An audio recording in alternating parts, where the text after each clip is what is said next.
tell it. People on the streets say Sabrina Speaks.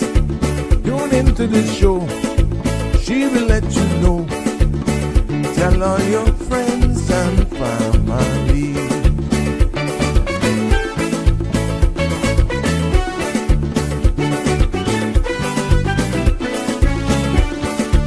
Real talk is no joke. You get the news straight up from grassroots and concerns. You hear some people gone. So tell all your friends to tune in to Good evening, Cayman. I'm Sabrina Turner, and welcome to Sabrina Speaks, your daily dose of clarity, truth, and community insights. Every weekday from 5 to 6:30 p.m., we're tackling the issues that affect you, from national headlines to grassroots concerns. Whether you're in traffic or winding down your day, this is your chance to hear it straight and speak your truth. So buckle up, Cayman. We're not holding back. This is the show. We gotta let you know. Now we got to go.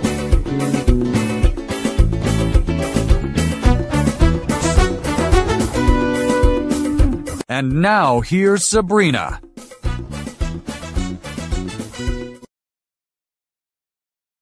Well, good evening, everyone, and welcome one and all.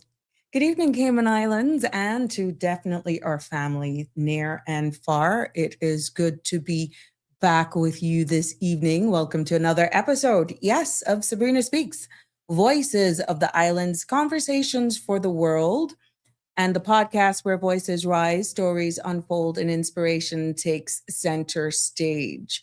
I'm Sabrina, and it's good to be back with you today.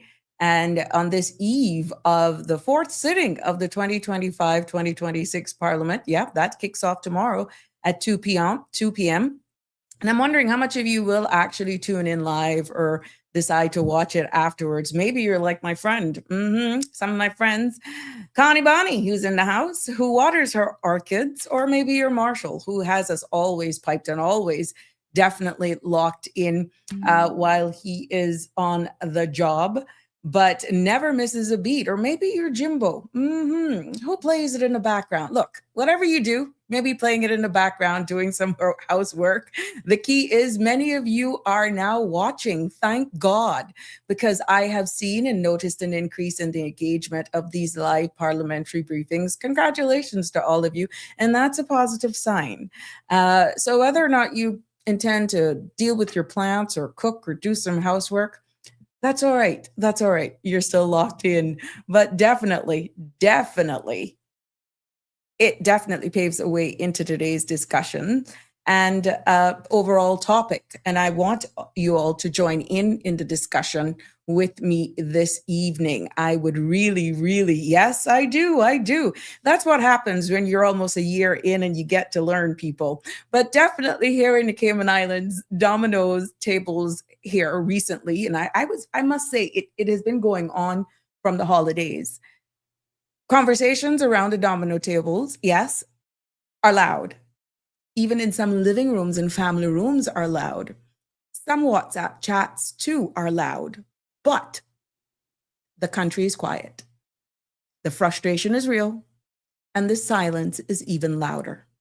And Caymanians are watching major changes unfold, yet only a few are speaking publicly. So this evening on Sabrina Speaks, we asked the question, why? What are we afraid of? And what does this silence mean for our democracy? We're talking about the Caymanian habit of staying quiet, even when the stakes are high. Speaking to some people today, I got a sense of, and I quote, I'm a bit disappointed, end quote. But disappointment in leadership is being voiced. Some, not all, but a good majority. Cultural pressures as well, as families struggle to keep up with rent, utilities, groceries, and everything else. Cayman, and I'm inviting you to join me today, please, as you always do. But we want to hear from you. Be a part of the conversation as we confront the quiet storm brewing in our islands. It's not about blame. This is about understanding ourselves as people. 345-936-8255 is the number to call to be a part of this conversation. This evening, feel free to WhatsApp me or comment on whatever platform you're streaming us live on today. I will definitely read your comments, and I ask you to remain respectful because everybody's voices matter, but be respectful and you will have no problem with me. But again, you can also call in by WhatsApp or straight. That's 345-936-8255 to join in this conversation, because you are the bedrock of our existence. You chart the course, but not only that, your voice matters. There's a public appeal out to get public feedback. And thank you for choosing this space. Thank you for joining me every Monday to Friday from 5 until 7 as we keep it real, have some thought-provoking, respectful, civic education dialogue as we continue to learn and grow in this space. But the content you're about to hear, including any discussions or opinions from myself, guests, and or participants, is intended solely for general informational and entertainment purposes. It's not a substitute for professional legal, medical, or financial advice. I encourage you to consult with a qualified professional for specific concerns. Bridge Media Limited and all its affiliates disclaims all liability for any decisions or actions taken in reliance on the information presented.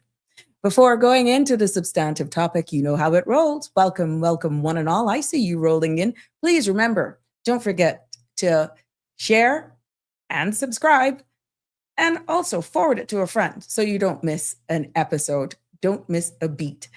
But compliments of our friends over there, the Cayman Islands National Weather Service. Here's the weather forecast for this evening and into tomorrow. The synopsis calls for moderate winds and seas that are expected across the Northwest Caribbean through Wednesday, with a few sporadic showers as a ridge of high pressure dominates the weather pattern.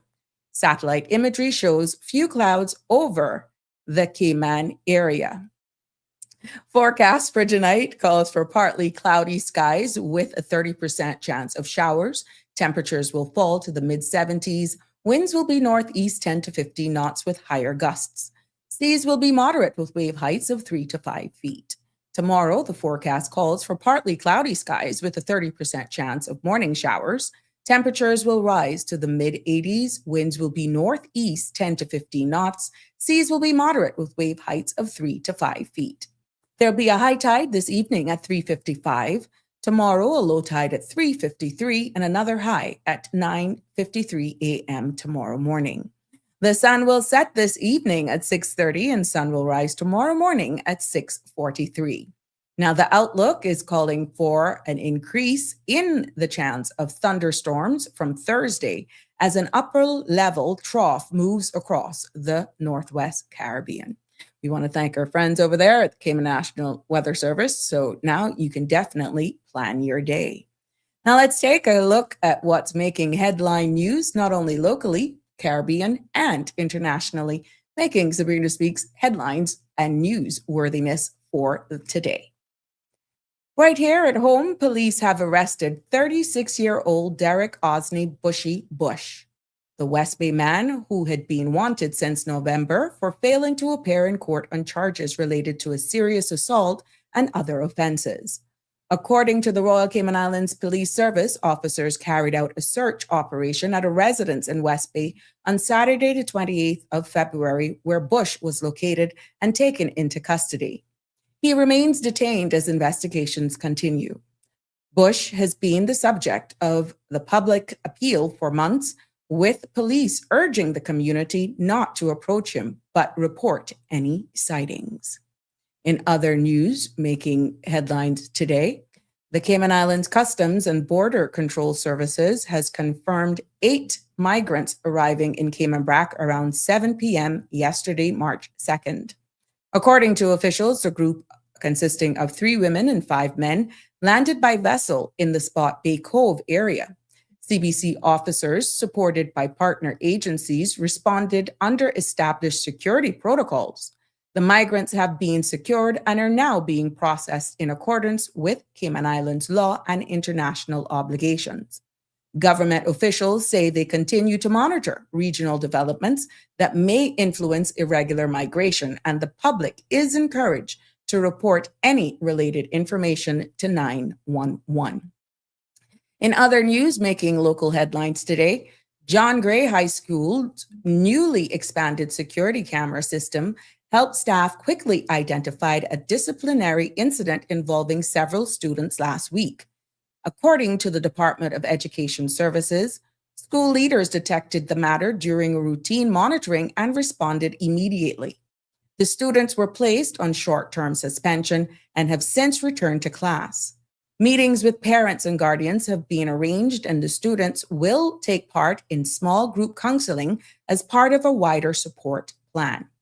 DES Director Mark Ray says the department remains committed to strengthening supervision, preventative education, and overall school safety. And in more local news, the Cayman Islands Fire Service is honoring pump engineer Kirk Richard Pascal as an extraordinary 35 years of dedicated service to our islands. Throughout his career, Mr. Pascal has embodied courage, integrity, and unwavering commitment to public safety. His quiet strength and steady professionalism have protected our communities for more than 3 decades, earning the respect of his colleagues and the gratitude of the Caymanian people. Honorable Minister Nicholas DaCosta has stated it was a privilege to celebrate a man whose service has touched countless lives. We extend our heartfelt thanks to Mr. Pascal and wish him a healthy, fulfilling, and well-earned retirement. Congratulations to you and all the best. You're probably going to be busier now, but thank you from all of us here at Sabrina Speaks for your service. Now let's turning our attention across the Caribbean this evening. Governments and agencies are responding to economic, environmental, and security developments shaping the region. And here are some top stories that qualified for today's newsworthy in our region. Jamaicans traveling to the United Kingdom will now use fully digital visa system as the United Kingdom government officially replaces visa stickers with electronic e-visas. The change took effect on February 25th as part of the United Kingdom's push to modernize and strengthen its border controls. Now, approved visas are now digitally linked to travelers' passport and managed online through a UK visa and immigration account. British High Commissioner Alicia Herbert is urging travelers to familiarize themselves with the new system before booking trips. Dual Jamaican British nationalities must also enter the UK on a valid British passport or risk being denied boarding. In more Caribbean news, the Caribbean Development Bank says economic growth across the region will remain modest this year. Excluding Guyana, regional GDP is projected to rise by 1.1%, reflecting ongoing challenges such as high import costs and climate-related vulnerabilities. However, Guyana's rapid expanding oil sector is expected to lift overall Caribbean growth to 6.2% when included. The CDB says countries must continue strengthening fiscal management and investing in climate resilience to maintain stability. Suriname is positioning itself as a rising energy power and prepares to host the Caribbean Energy Week 2026 from March 30th to April 1st. Oil Minister Patrick Brunnings will deliver a keynote address outlining major upstream expansions tied to new offshore discoveries. The Guyana-Suriname Basin continues to attract global interest with deep water projects such as Total Energy's Grand Murgu development expected to deliver first oil by 2028. Now, officials say Suriname aims to boost national revenue while advancing regional energy cooperation. And the Caribbean nations are gearing up for the annual Carib Wave 2026 tsunami preparedness exercise that is scheduled for March 19th. Coordinated by UNESCO International Oceanographic Commission, The drill will test early warning system evacuation procedures and communication networks across the region. With more than 70% of Caribbean residents living near the coast, officials say the exercise is critical for strengthening disaster readiness and coastal resilience. That closes out our Caribbean region, but we can't leave out international. Let's see what's making international. The conflict involving the United States, Israel, and Iran continues to intensify with reports of widespread strikes and rising casualties. Nearly 800 people have been killed in Iran following the United States-Israel attacks, according to the Iranian Red Cross Crescent. Now, satellite images show significant damage to military and government facilities in Tehran, while Iran has launched ballistic missiles towards Cyprus, both intercepted before impact. Regional tensions remain high as global pressures accesses next step. The United States says it may deploy the Navy to escort commercial oil tankers through the strait if necessary. President Donald Trump stated that Iran's naval and radar capabilities have been severely damaged, raising concerns about the security of one of the world's most critical oil shipping routes. The strait handles nearly 20% of global oil traffic, making stability in the region vital for global markets. Oil prices have surged around $82 per barrel as markets react to the widening conflict in the Middle East, and an analysis warned that prolonged instability could trigger further oil spikes, affecting fuel costs worldwide and placing additional pressure on global oil change. And last but not least, the United States has temporarily closed 3 embassies in the Middle East following drone attacks linked to Iran conflict. Now, officials say the closures are precautionary as intelligence agencies assesses ongoing threats, and the moves underscore growing concerns about the safety of diplomatic personnel in the region. That wraps it up this evening, and I'm hoping that you're actually finding these new headlines very informative yet connective, because no matter what, we're all connected some way, somehow, and because we're voices of the island's conversations to the world, why not just keep it real? It's good to be here with you this evening. Welcome, welcome, one and all. Happy birthday to anybody who is celebrating a birthday today, anniversary, or just celebrating life. Yes, we celebrate it with you here from all of us, the Sabrina Speaks family. Happy whatever it is you're celebrating. Connie Bonnie's in the house, and she's cheers to Jim. Don, good evening to you. How are you, my love? Yes, I know you well. I know you. You'll have it playing in the background, out watering, doing housework, doing something, because you can't keep still. Hey, Andrew, welcome, welcome. Hey, Sinclair.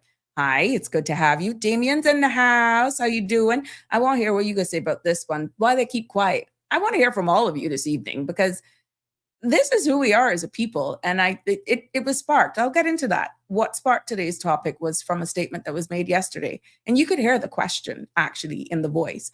Miss Dorothy is here. It's so good to have you with us. And Marshall, definitely. Yep, you got us plugged in. Hard at work, I'm sure, and weathering the cold. Don't grudge you at all. I'm happy. That's the aim, Connie. We will continue to be louder. Yes, yes, yes. Jimbo is in the house. Oh, thank you so much. Hello, Sabrina. Looking good there, lady. The style suits you well. And Connie, I'm sure eyes are on you too. And all others, wagwan. Jim, I would love to hear you say that. That is so funny. That's why I love you all. You know, I just really, really love you guys. I love the spirit. Oh, you're picking gungo peas now? Oi, nice, nice, nice. Some good fresh coconut milk. And girl, or you do peas, gungo peas soup with little spinners. Yeah, they're good. But you hear Jim now? You hear Jim. It's so good to have you all here. And again, we just love the engagement. I love the back and forth. But you know, there are some things that are going on in the community that we got to keep you abreast with as well. I'll just keep this very brief, but just a gentle reminder for you. Yeah, soup. Good. Spinach, good. Some yellow heart breadfruit. Ooh. I digress. Let's get back to the stuff so you won't miss anything. Yes, the fourth meeting tomorrow of the 2025-2026 session of Parliament. That takes place tomorrow at 2. You can log on to get it real on your CIG YouTube channels or at cable, CIG TV cable, so that you can get it in real time. Or you can always go back and watch it afterwards if you're actually picking up the kids from school. But if you're fortunate enough to be working home and you can play YouTube, by all means, let's get it live. Let's get it direct. I will 2 o'clock. We start at 5. Maybe I could catch the first couple of hours and just give a quick synopsis of what I caught. But, you know, I'm content creating as well. So I'll be like a Connie doing my stuff and having it played in the background as well. So yes, that's happening tomorrow. And also there's a reminder that the People's Progressive Movement listening tour is scheduled to begin tonight at Constitutional Hall right there next to the Parliament building in Georgetown. Now, this notice has been published for public awareness. So it starts at 6 o'clock this evening, goes until 8. So it's out there as a gentle reminder for you. That's taking place this evening as well. And also all their stuff that's happening in the community. The DOE go live with the DOE Shark Research Team. They're going to be over there in Cayman Brac this weekend. And you're invited to come out and learn about this whole shark logger network. The DOE is the DOE Citizen Science Program and how you can play a role in breaking shark research. Now, everyone is welcome. Just reserve your spot with the Brac Scuba Shack at info@bracscubashack.com. So you can zoom in on the screen if you want to see it, or you can just log on. That is there for you to take advantage of. But for all of you in the Brac who want to go to take advantage of that is taking place, over there. So it's not just here that things are going on at all. And, you know, we got to actually do this. Yes. I want to share with you a reminder that the celebration for the life of Evangelist Alexander and Serena takes place tomorrow, Wednesday, March 4th at 5:30 on the Kimpton Seafire Beach Deck at 60, that's Tanger Way. Now, this gathering also marks the start of the National Week of Evangelism running March 4th through March 10th. And all are welcome to attend and take part in the activities through the week at ignitefire.ky. So everyone knows this family, how they actually started that. And unfortunately, they lost their life tragically trying to help people in the aftermath of Melissa taking goods over there to Jamaica. So that's what's making our community headlines this evening. And I invite you all to get involved. Just like how we're telling you to speak up. Annie is in the house. Yes. Clean and straight. You're also here. Good evening to you all and welcome. Yeah. Yesterday, to be honest, a caller asked a question. One of the commenters and callers, just let me remove this, was the question that they asked has been weighed heavy on my spirit. Hence today, the topic came up. Thank you so much, Anne. Big up to Slay, all of the girls there, Petula and Carol at Slay Beauty Bar. That's out there next to High Tech in the little plaza by ITC. Yeah. Oh, Lord, what a journey. Ooh, it's long. But you know what? When you want something to end up looking good, you got to give the sacrifice. Yes. But thank you to Petula and definitely to Carol. Big up to Slay Crew, my family over there. And thank you for the kind compliments. It's a change. You're going to have to put up with me now for at least 5 months because I ain't sitting down for almost 12 hours to get rid of this in 4 to 6 weeks. Oh, no. So your girl's going to get her money's worth. Kudos to them. Yeah. But thank you so much. It's a boho with, all you ladies will understand, but we're all about sharing and we empower somebody. And I don't know, somebody may be wondering whether or not they could rock this color or whatever. Hey, you got to try it. Busting loose. Be happy with you. Embrace who you are. And yes, I'm stepping out slowly but surely but doing it respectfully. But thank you for all your feedback. Don't make anybody define you. Just go with it. Whatever you choose makes you happy. Thank you so much. Sharing the love. But I got to give compliments to Petula and Carol at Slay Beauty Bar.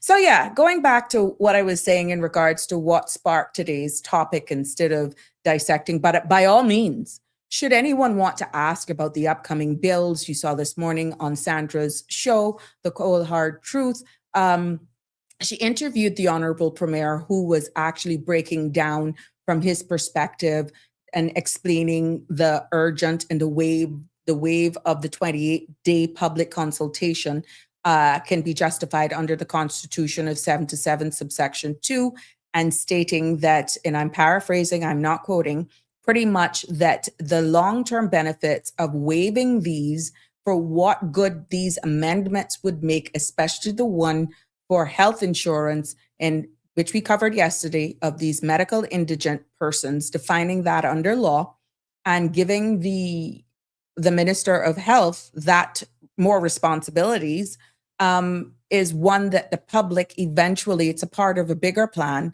And if one piece of legislation that requires amendment going to impact other legislation, might as well you just do it in small steps. And eventually in the big picture, it would all make sense. You have to go back, if you didn't watch CMR this morning, to hear exactly what he had to say in regards to his justification and exactly what some of these amendments meant. Now, what caught my attention is that his breakdown in regards to a question that was posed for those persons being born 1977 and earlier that were claimed automatic. There was a specific question that was asked whether or not that would cover those Caymanians that were classified or categorized themselves as ghost Caymanians. And the answer was no.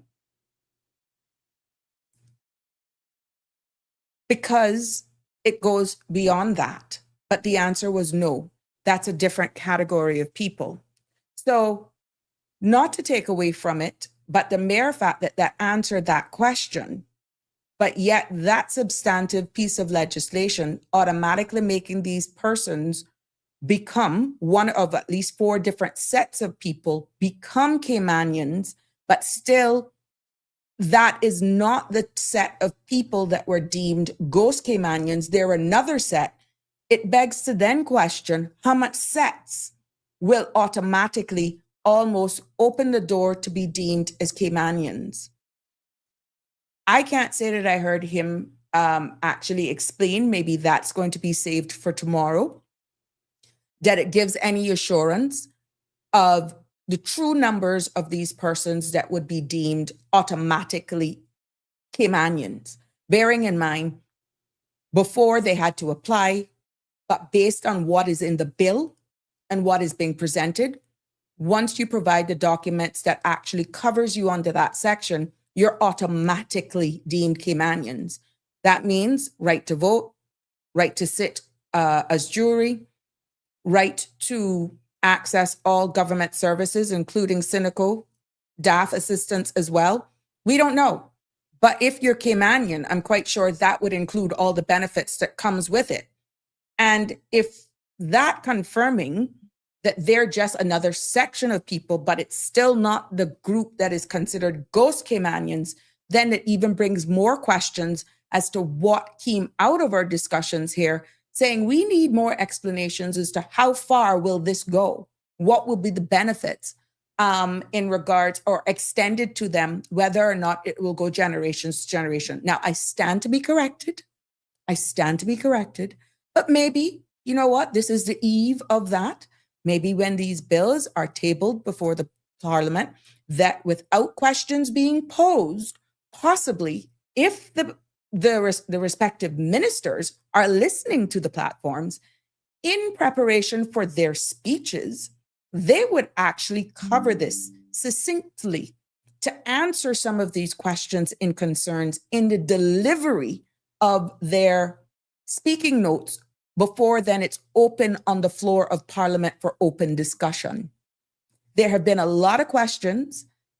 The mere fact that the consultation period has been contracted and has been waived because it's a matter of urgency and it's one of the greater good and it wouldn't cause no much damage based on what all of them are saying. And that was another takeaway from the Honorable Premier, who made it quite clear that it is not he that is in isolation in saying, I'm going to do this waiver and we're going to fast track these bills without public consultation. He was quite clear that it didn't born just on him. The respective minister or ministers in consultation with him brings it to his attention. They all meet as a caucus, and then he has to ponder over whether or not he's going to, because of how the Constitution is worded, how it works, he is the one who actually has to make the declaration. So the onus is on that person in the role. But even though the Constitution says that, what he was trying to convey is that he doesn't just arbitrarily says, I'm going to waive this, I'm going to waive that, and just do it, not leaving you in the loop or be able to ask of more questions. That's not done in isolation, is what I got from his response. Again, this is why civic education is imperative. It's imperative.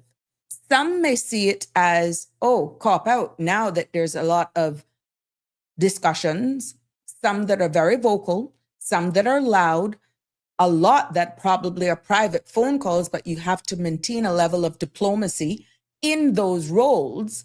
Some would say, well, look, he's just making it clear, I didn't do this on my own. That it is consensus of everyone that's sitting around the table that has made this happen. So again, as we continue to educate and inform appearances like himself, that comes without, of course, sharing confidential information. We all learn together, but if you don't understand the processes, I felt it was a good way of him objectively sharing how he came to this decision. Wasn't that he was the big bad wolf, the dictatorship that says, look, we're going to do this now. We don't care what other people say. We're going to do this. No, I think he tried his best to explain how he got to the point. And I think bottom line is, not speaking on his behalf, but my takeaway was, with all good intentions, the public will thank us when they see, if this is passed, the benefits of it. So all I can say, good for him for scratching the surface on civic education, getting it out there, but we have to continue at it. And I felt that it was good for him to actually do that in the way that he, despite his diplomatic mannerism. Good evening, caller. Welcome to the show. What's on your mind today? Good evening, Sabrina, and good evening to the, call them the Sabrina Speaks community. I think that's the way I'd love to call Thank it. you. So now, two things I really want to speak to you about, if I can. The first one is like a composite number of things, which is what you've already started talking about. In fact, I was going to call you about that anyway. I was just waiting to see what the subject matter was. Lucky enough, you are on the subject We're matter. on the subject, yeah, so you're in line. Yeah, thanks very much. And then the other thing I want to talk about is a case of mine which is coming up. I'll discuss that second because it's not as important as the first issue. You see, I watched that interview with Sandra. I didn't watch it live. I had to go back to it and watch it, about 2-3 hours ago. And I found that very, very disappointing. So I'd like to address some of the issues you started addressing. Now, there is this issue that there is need to give, the Constitution requires that a 28 days notice be given, or rather that a bill should be published at least 28 days before it is introduced, meaning before it is you will understand that before it is introduced, meaning before first reading of it. Yeah. And under the old section 77.2, I'll read it because it's very brief. 77.2 of the old constitution before they amended it in 2020. It says, standing orders shall require that, except in case of emergency, every bill introduced by the government shall be published at least 21 days before the commencement of the meeting at which it is scheduled to be introduced. By published, it means published in the Gazette. It doesn't say so in the Constitution, but that's what it means. In legislative terms, once you say you are publishing a bill, it means you are publishing it in the Gazette. So under the old provision, it was 21 days, that's the first thing. And it said except in case of emergency. But it didn't say who decides whether there is an emergency. So now, by default, it means that Parliament itself would have to say, like when the minister introduces it, they will have to say, well, I'm introducing this bill, but it is not 21 days since it was published. But I'm moving a motion for it to be heard or to be debated in under 21 days. And then the Parliament would say whether they passed the motion or not. Okay? But the new one has changed that now. One, of course, it's now 28 days, but it is also, and this is the thing he was trying to explain, and I think you also touched on it in your introduction. The new one, 77.2, says, every bill shall be published in a government notice, and Parliament shall not proceed upon any bill until expiration of 28 days after the date on which the bill was so published, unless the Premier certifies by writing under his or her hand that consideration of the bill is too urgent to permit such a delay. So under the new one, in addition to the period now being 28 days, now it says that it is the Premier who should state whether he considers it to be urgent. Correct. It's explicitly clear. Yeah, it's clear who determines whether it is urgent. But you see, the problem with that is that it doesn't define an emergency. Now, I know what he said. He said, well, I just don't get up and say this is an emergency. I think about it very carefully. But to tell you the very truth, I don't care whether you think about it 20 times or 100 times. You have to be accountable as far as why you consider it to be urgent. Now, another way to ask the question is, wasn't this purely because you were sloppy in the way you did the first bill and now you are cleaning it up? But does that make it an emergency? Now, you will find that there are certain countries where they tell you straight away that if you are just trying to correct a mistake that was made, that is not an emergency. So in other words, you can define an emergency in a positive way, like it's an emergency if something like COVID comes up or the market, the stock market collapses or something like that. And then you could go also further to say what is not an emergency as well. Okay, now in my view, this was not an emergency. Why? Because there was nothing that was unforeseen. Even, in court, when you go there and you say this is an emergency, it must be something which was unforeseen. COVID was unforeseen. The collapse of the market was unforeseen. Some effects of a war that has just started, if there are any effects, that is unforeseen. That's the class of things you would say are an emergency. So what I would criticize this new provision is, one, it basically doesn't also define what an emergency is and is not. So as a result, it is likely to be used for political purposes, sometimes just to bring in something quickly. He certifies it's an emergency, but actually they might want simply that the matter should not be discussed, in great detail. Now, I'm not ascribing an ulterior motive. Right. Yeah, but you see, these are the dangers when you are writing legislation because they can be used. By the way, that's why I don't even like to digress very quickly. I don't like this British system where a prime minister can call an election, an early election or not, because a snappy election, because it is used for political purposes. But that's a discussion for another day. So now the other criticism about this, apart from the fact that the emergency is not defined, the other one is that it says that the Premier has to determine. What if you disagree with the Premier? What is Parliament supposed to do? this doesn't give you any guidance. Can you go behind what the premier has done and debate why he declared it to be an emergency? It hasn't been tested. But in my view, again, by default, you can say that Parliament can question this. But at the end of the day, there's nothing in here that gives Parliament any kind of power to be able to say this won't be debated because it's not an emergency, because there's nothing in here which suggests that you can challenge that. So they've given too much power, in my view, to the Premier. But anyway, the answer to this is to amend the Constitution or the standing orders to define what is and is not an emergency. Let me give you one practical case I had to deal with. There was one time, I won't tell you the particular piece of legislation because I'm still bound by government secrecy. Right. There was a certain piece of legislation which was supposed to be done, and the OECD wanted it done by a certain date. They gave it to a drafter who is no longer in the department there now. She kept it for something like 9 months. She didn't do it. And then when they came to visit, they said, well, you haven't done this. This is one of the pieces of legislation you should have done. And my boss came to me then on one afternoon saying, can you have it done by tomorrow morning? Now, I told her, I said, really, the person who delayed is the one who should do it. But since the request is from you, I will do it. So I did that bill. It was ready the next day, and in the next few days, they brought it into Parliament. And I remember that time, Miss Julie was in opposition. She said, what is the emergency here?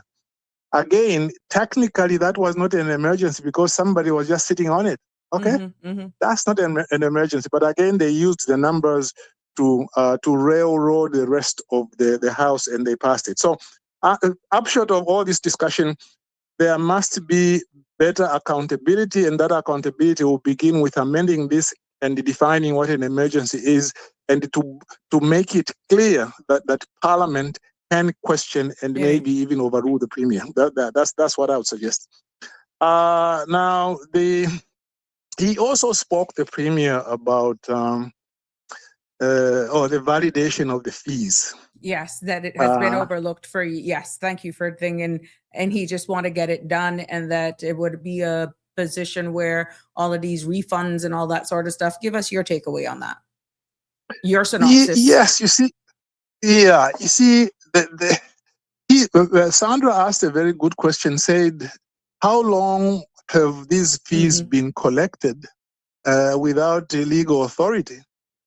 If I heard him correctly, he wasn't I think he said years, and that's all. He didn't explain in detail. He said years. Now, that's my suspicion as well, that this has been done for years. Now, if it was being done for years, this is very, very sloppy, Sabrina. Now, something that any senior government official should understand is that you do not collect money from people, whether they are in the way of fees or taxes or whatever it is, without legislation. These are things which in England, they caused a revolution to a point where they said only government can impose taxes. And then later on, as the concepts were being refined, they said, okay, but ministers can make regulations regarding fees. What is the difference between fees and taxes? Fees are things that you pay and which are roughly commensurate to the services you're getting. For example, you go and get a birth certificate. I don't know how much a birth certificate costs in Cayman, but $10, $10. Exactly. Why? Because that's about how much it costs to prepare it. If a government was to say, okay, a birth certificate will cost you $1,000, you probably can go to court and say that this is not a fee. Effectively, this is a tax. And because it is a tax, it can only be imposed by Parliament. And there's a lot of case law on this. There are some countries where some fees have been disallowed on the basis that they were in effect taxes because they were not commensurate to the service, and therefore they should have gone to Parliament.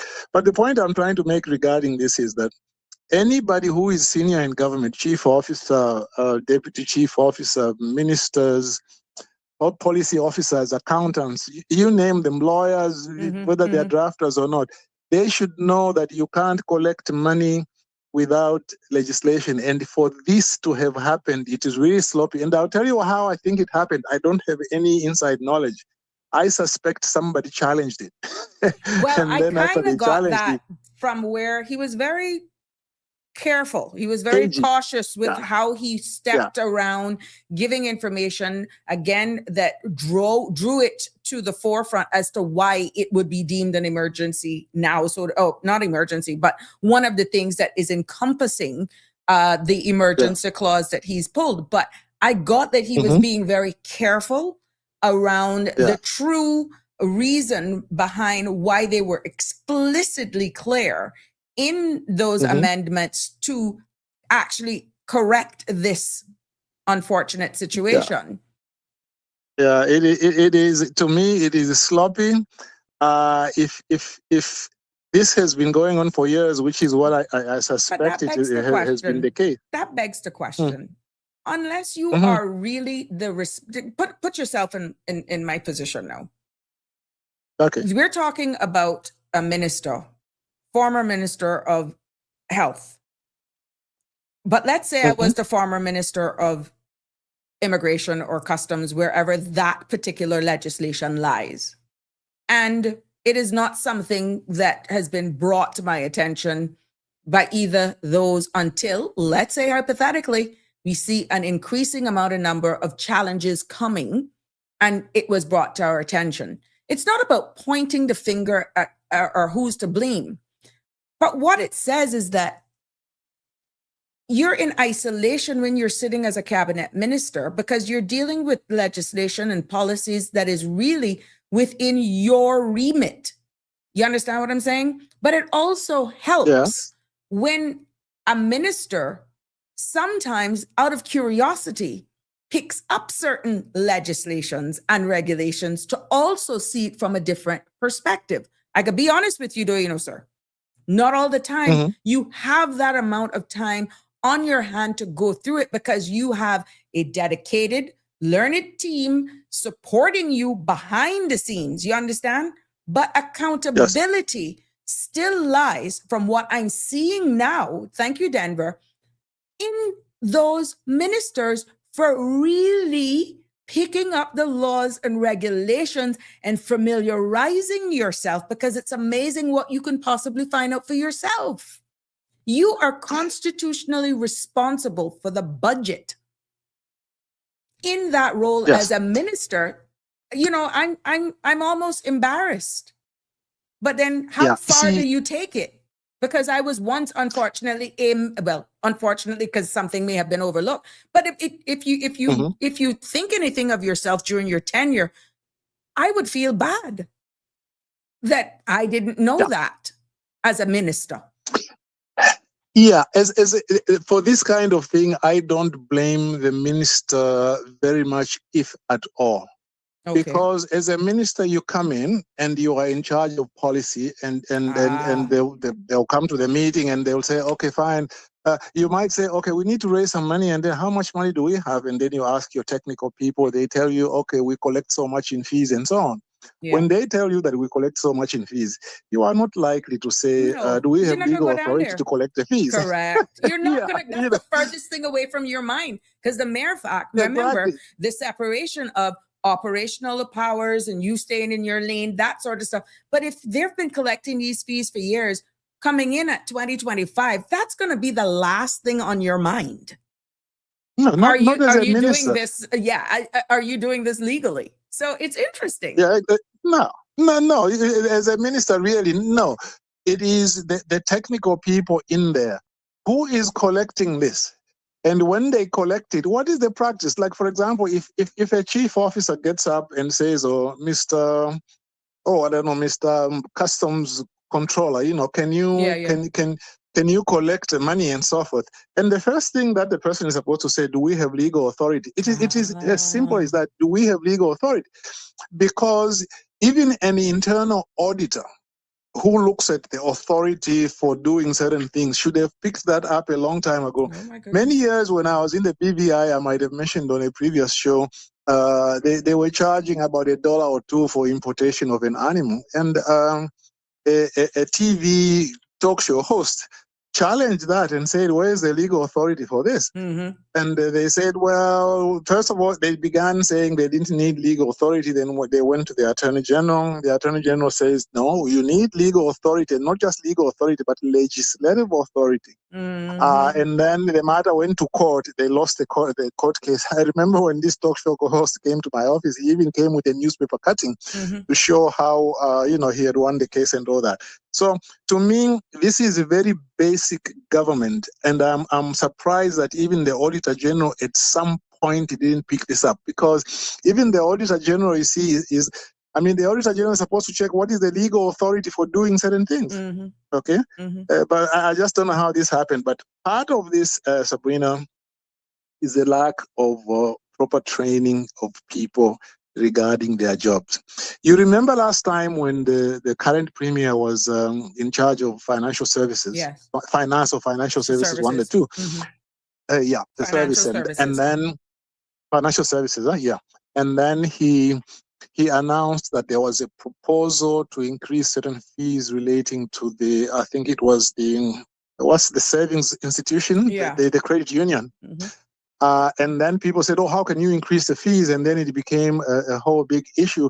And then it was questioned, well, how come he announced that this proposal was being made when it was still within the government legislative processes? Mm-hmm. And I remember a number of MPs got up and said, well, you are not supposed to announce this before it is decided, because that's not the way to do it. And I know that is correct. When you are dealing with internal proposals at a certain time, you don't make them public. You don't say, for example, oh, we are taking this to cabinet next week now.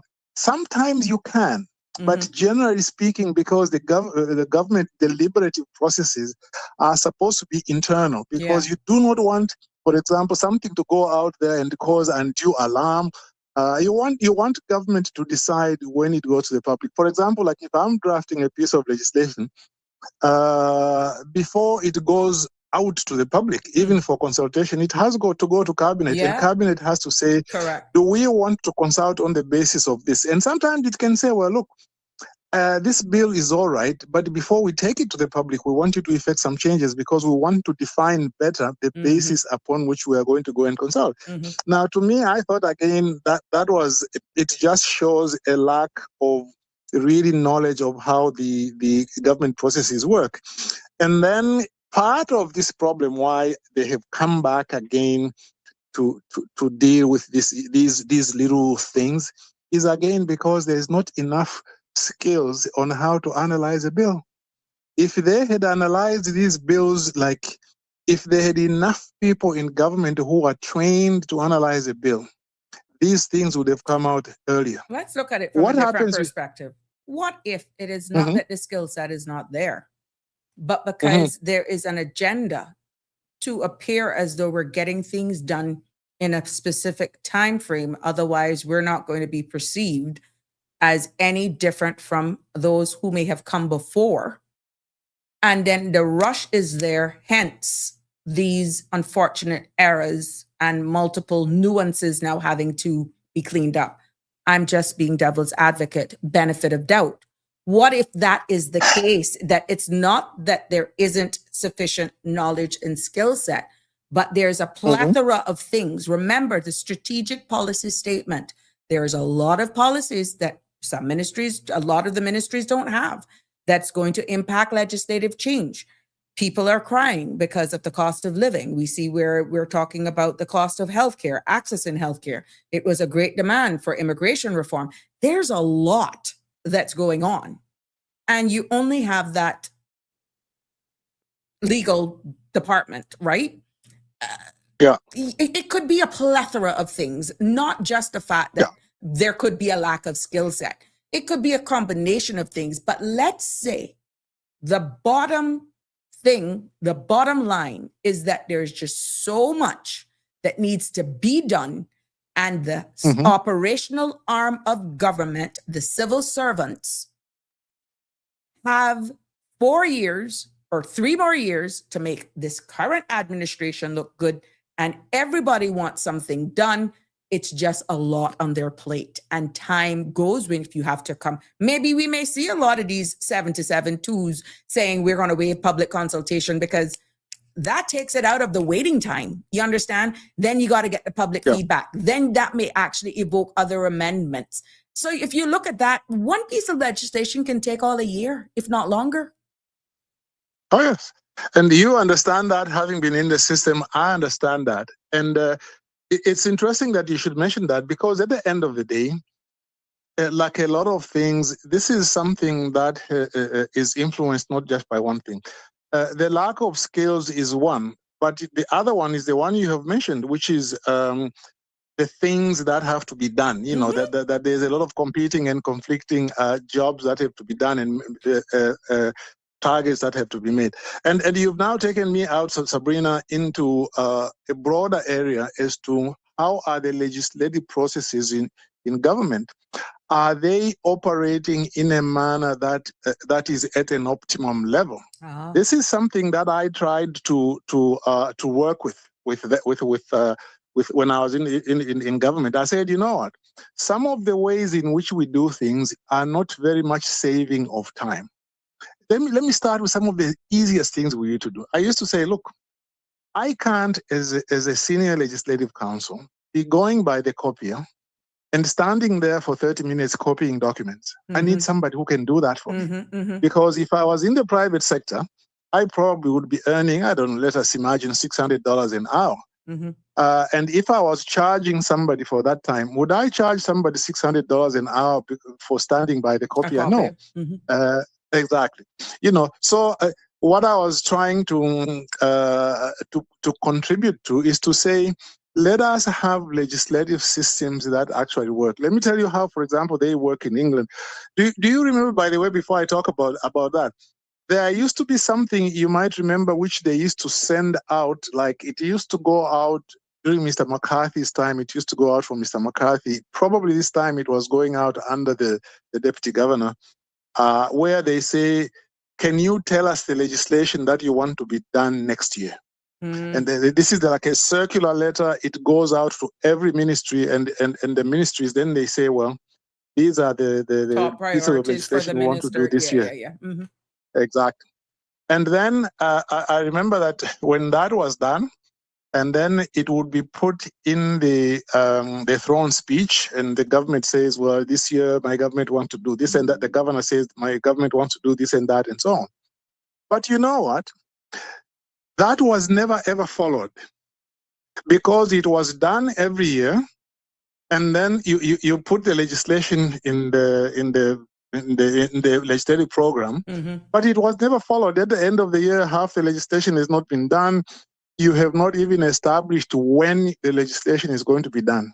I'll tell you what happened in Cayman. In Cayman, that system was copied from the bigger countries. Like in Canada, they send out from what is called the Privy Council office, they send out a call letter. It is a call to say, can you tell us what pieces of legislation need to be done? But what they do is that then there is a committee which sits on it, even before cabinet sits on it. There is a committee which sits on it. In the UK, it's called the PBL committee, Parliamentary Business and Legislation Committee. Those proposals go to that committee. Then they draw the program. They say, okay, fine. Who is going to, like, what are we going to do in the first quarter? Right. What are we going to do in the third quarter, and so on? And so they draw the program in that way.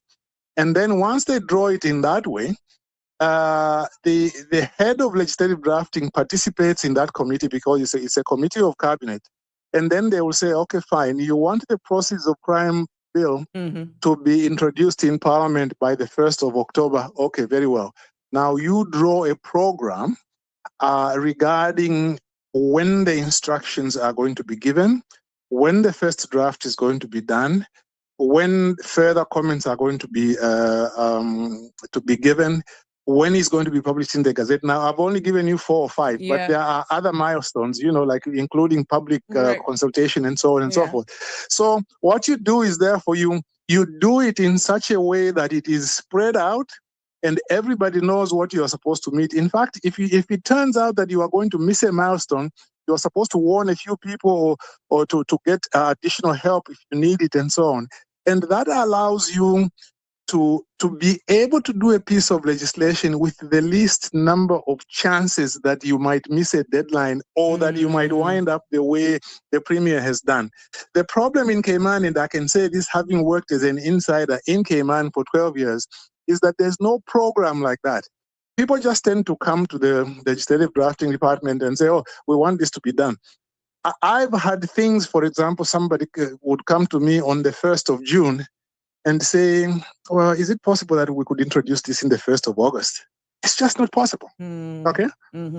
So you have to train people to understand how the system is supposed to work and then institute certain things to ensure that you are consulting sufficiently, you are spreading out everything, you are ensuring that lawyers who draft legislation are not spending time doing research on their That's own. not going to bear fruit. They should have they should have a sufficient support of paralegals, because sometimes as a lawyer and I'm writing a piece of legislation, I can be reading it and I say, okay, there are some transitional provisions here we have to deal with. And then I'll say, oh, I have to look up some case law. I have to be able to pick up the phone and tell a paralegal, get me some cases on transitional provisions and retrospective legislation. Here are the cases that I have, and these are the concepts I want to be done. And then they support me.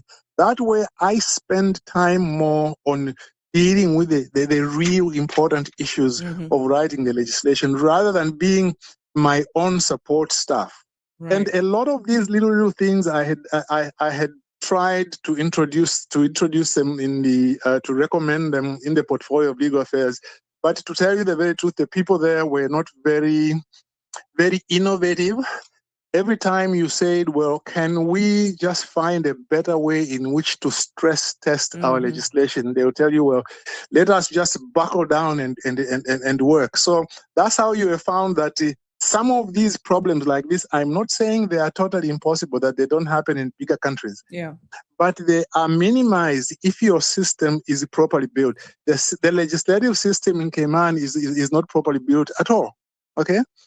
And they have resisted change, to just be able to sit down and say, okay, let us work the system so that it works the way it's supposed to work. They prefer really, to tell you the truth, they prefer to keep people ignorant, because if they keep them ignorant, then when something like this happens, unless somebody like me comes out and talks about it, because, I know things having worked inside. But here we go now, because you're talking about the operational arm of the portfolio legal affairs, that going from the bottom, from the top, I guess, put it from the perspective of MP needing a piece of legislation change done. They then work through their chief officer, along with their policy advisors, and they meet with stakeholders and all that sort of stuff to come together to say, these are the sections of the law, or this is the law that we need to amend because these are the outcomes.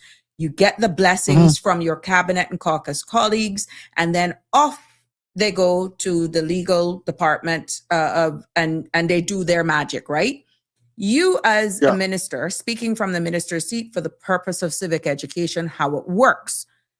What I'm getting from you, having been someone worked in the department and a minister not getting involved in operational matters, but what I'm hearing from you, and I wouldn't be able to know whether or not better processes could possibly be explored in order for efficient at pace in that department. You understand what I'm saying? Because if it is a case where, let's say you have 12 people, 10 people, I don't know how much staff is in there, you have 8 ministries or 8 ministers needing multiple pieces of legislation that's going to change. And if you run it through, unless saved by exceptional circumstances, urgency, go through the whole consultation phase. Remember, there are amendments that are needed to various laws as well that may not be on the radar of a sitting administration that is more from the civil servant side, you understand? Then they're also in the lineup for I wonder if this administration would be inclined to do this because these are the benefits. Bearing in mind, you have the people's mandate that may require legislative change. Now you have to join in that queue. Not speaking on behalf or for, but I think what you are alluding to, in addition to skill set, possibly not knowing how the portfolio of legal affairs is structured, how they deal with case. Every 4 years, you got a new government, you got a new mandate. There may be hangover legislation that I know I left there. Thankful the minister is bringing some of them over the finish line, but maybe under this administration, they may actually see different changes that they want to make that takes it back to the drawing board again. You understand what I'm saying? So one of these was actually that amendment that was coming through. It was in discussion, but I didn't extrapolate just the definition. And amongst the pharmacy bill, the Health Insurance Act, and other bills, there were a number. There's about 5 or 6 pieces, if not more, of legislation that is just sitting there that was based on what I got back as a minister. We're waiting for the processes to be completed, and the time ran out. So if you understand what I'm saying, you got to be realistic as well for the 3 years that a government has. Yeah, you may have 4 years, but technically you have 2.5 years to really bring anything over. You understand? Yeah. I think the processes in that department has to be revisited in order to be able to produce, and people are not clamoring saying, I want this piece of law done. I want that piece of, I don't know how it works. It would be interesting to hear how it works from them. Yeah. Yes. Now, talking about that, I remember when I had a business partner who is a Caymanian, and we were offering government to do legislation. This is after I left government, and we went to a ministry, a particular institution, I won't mention which one.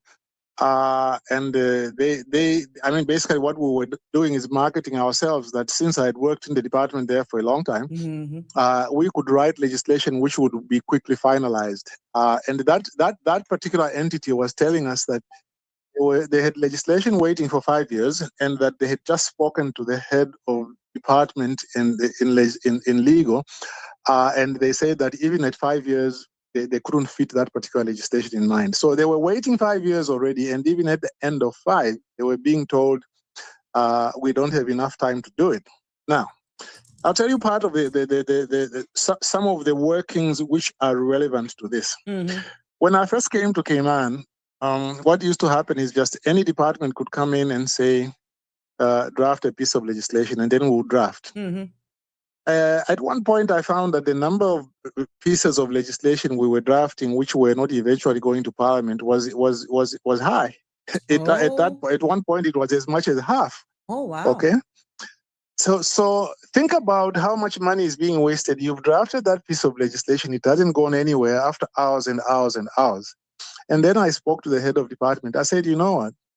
Why don't we try to keep a little bit of a statistic of how many pieces of legislation are enacted, like within the first 2 years or within the first 5 years, so that we can see exactly whether we are using our time properly.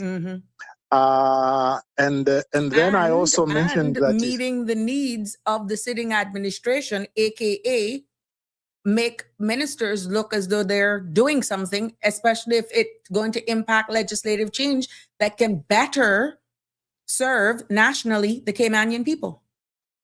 Yeah, because what's the point if I've given you that example of legislation which at the end of 5 years hadn't been drafted? The chances are that it was proposed by a minister in the previous government, and then that minister probably wasn't in place anymore, was maybe in the opposition or in another ministry. That's the problem. The other thing that they used to do, so what I say to them, I said, look, anywhere in the Commonwealth, you do not draft legislation like that on demand. What you do is each ministry sits down and writes a cabinet paper and seeks what is called approval in principle. Yes. And approval in principle is simply you go to cabinet, you don't have a draft yet, but you've got ideas of what kind of legislation you need to pass, and then cabinet looks at it, and then it approves the main areas of policy. And then once it is approved, then that's when you get into the drafting process.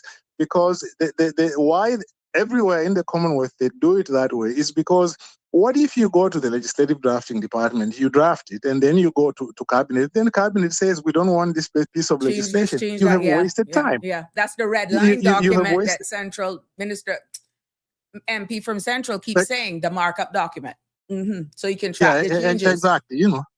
So what happened was I found out when I brought that to their attention that they used to do that actually a long time ago in Cayman, but the system broke down. And then me and my friend from Trinidad, who had also a good knowledge of how the system works, finally we spoke to the Attorney General, and Mr. McCarthy issued a new circular to say, before you go to legislative drafting, seek cabinet approval in principle. Don't ask for a draft to be done.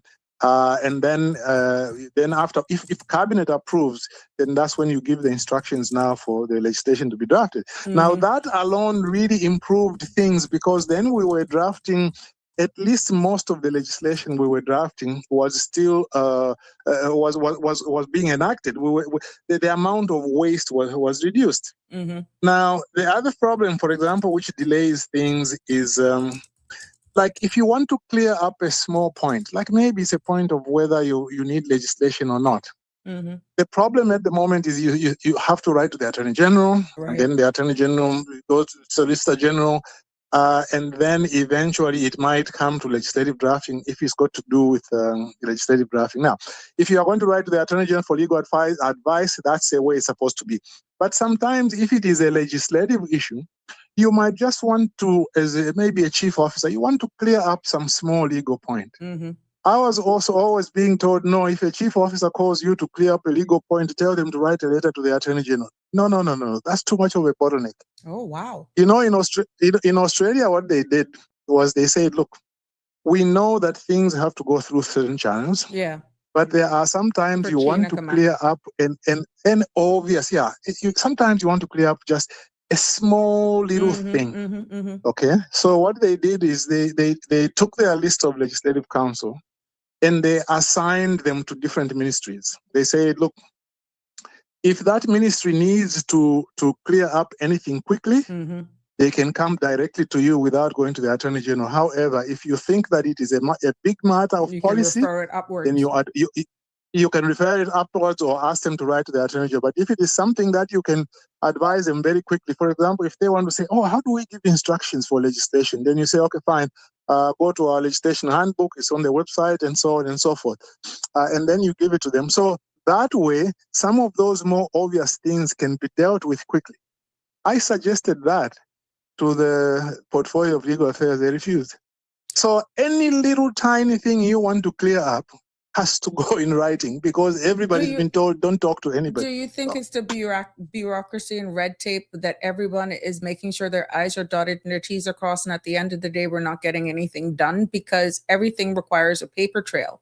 And it sometimes for what you're describing and for what little experience I do have sitting in a position, it's as though, and I, for those of you who worked very close with me, they will understand.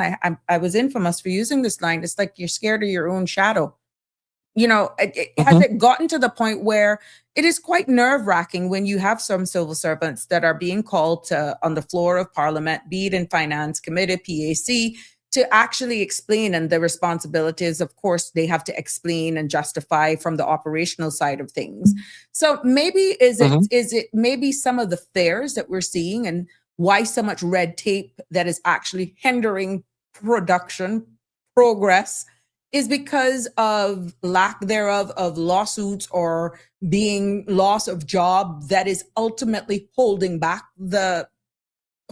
people, holding back progress then, because of being being so careful that you got all of these hoops and hurdles to go through, yet people are out here struggling and we can't get bills through fast enough. That's just a general question. It's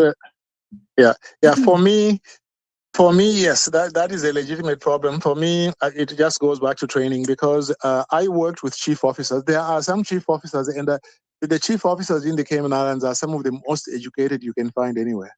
But even those, I could see they had no training on how to work on legislation. For example, sometimes they would just come to you, they say, okay, cabinet has passed, they've approved this bill, Mhm. The policy has been approved. Here are the cabinet minutes, the cabinet extracts for you to draft something. Draft something for us. You should never do that.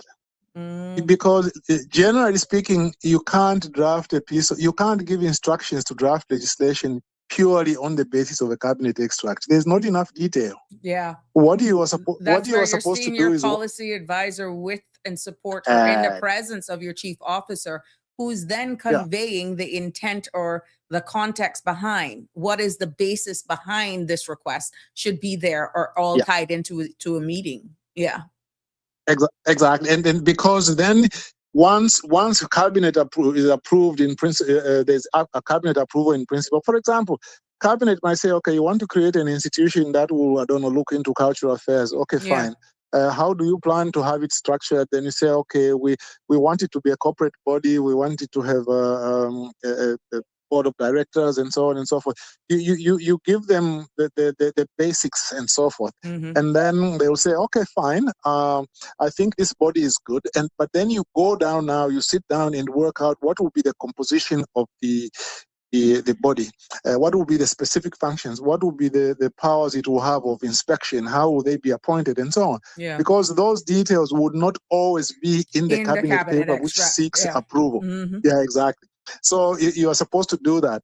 But when you go to a drafter and you say, draft something on the basis of a cabinet extract, I'll tell you what, a lot of drafters will not complain. You know why? Because you have given them a lot of power.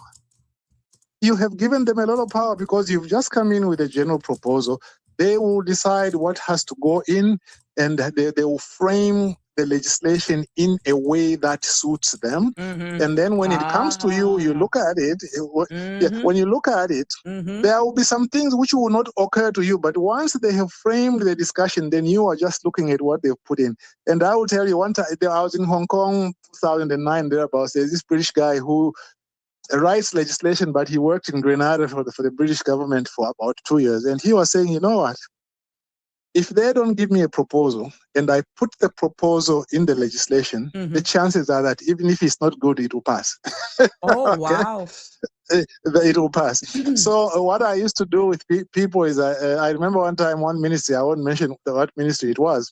When they came to me, they wanted to have this piece of legislation. That legislation was eventually passed. And then I told them, I said, okay, you know what?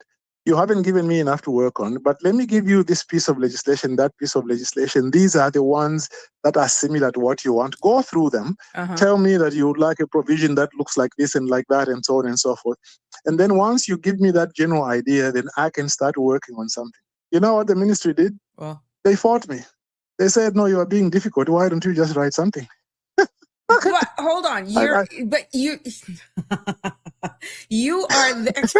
I totally get where you're going, and I'm hoping, even though we kind of digressed from the whole culture of silent, because your question that you brought, and I could hear the emptiness and the disappointment in your voice yesterday when you said, you've created a space, you've laid a foundation based on taking some jabs. Why don't the people speak up?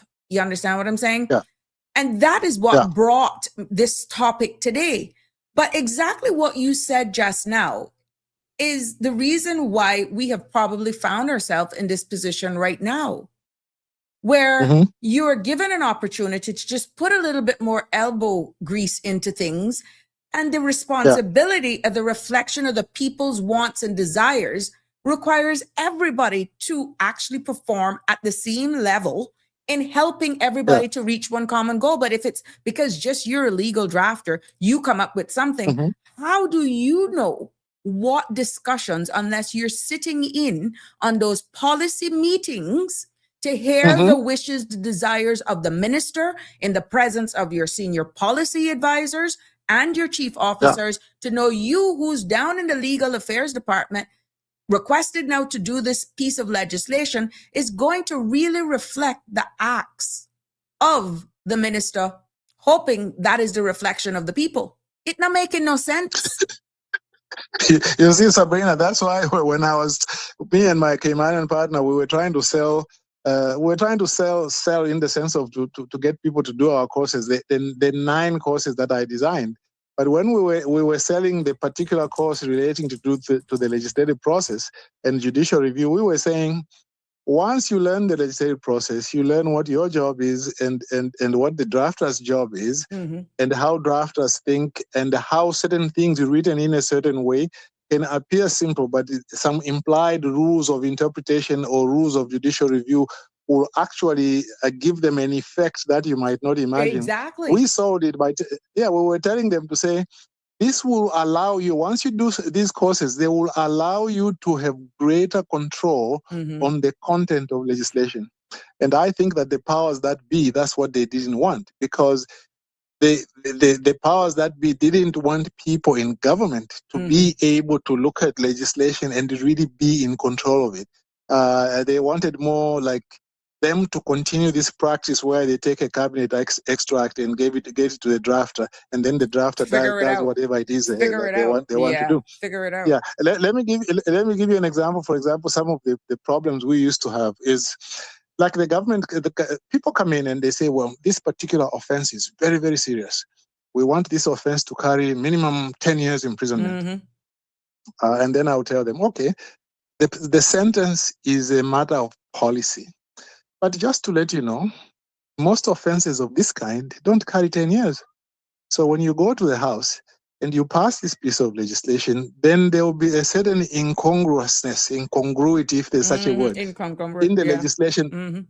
Yeah, because they will say, why is it that similar offenses, some are carrying minimum 10 years, others don't have a minimum? So what we would do is we would advise to say, no, why don't we give a sentence which is similar to the other sentences? But the problem then, you'll find the client ministry says, no, but this is what the minister wants. And the reason I give that example is that it is not quite, it's a mixed legal and policy question, okay? It's a policy question to the extent that the sentence really government should decide, but it's a legal question to the extent that I'm trying to tell you that if you want a statute book that makes sense and is coherent and consistent within itself, you can't have similar offenses, one carrying 10 years and so forth. But you see, all these issues are things that once the department knows what their job is, you know what my job is, we can get along better. A lot of times when I used to ask people to give me further information, they thought I was being difficult. There's another example I think I gave you probably some time back. Somebody called me up and said, okay, cabinet has decided that we are going to do this. I remember the piece of legislation, but I won't give you the details. And then I said, well, can you tell me the policy reason behind this? And the chief officer there said, why are you asking me the policy reason? You are just a drafter. You are just supposed to write. You are now behaving like an advocate for certain particular ideas. I said, no. The only reason I'm asking you is that, you see, there could be a constitutional point here. Because if your policy reason is such that it cannot be recognized as a legitimate derogation under the Constitution, this may be found to be unconstitutional, but just tell me what the reason is. Then eventually they told me what the reason was, and I said, okay, that's a good reason, because that is an exception to this particular fundamental human right. Do you see? I was trying to be helpful to them, but they thought I was being difficult. Okay, so these are the things, Sabrina. I just think that in Cayman, there is need to work on the systems, on the training, on to ensure that there's optimum support for people who work in government, greater knowledge on the part of chief officers and other people who support them. If that is done, this kind of embarrassing thing will be minimized. But at the end of the day, asking, we'll Mr. Balika, how long will it take to complete one of your courses?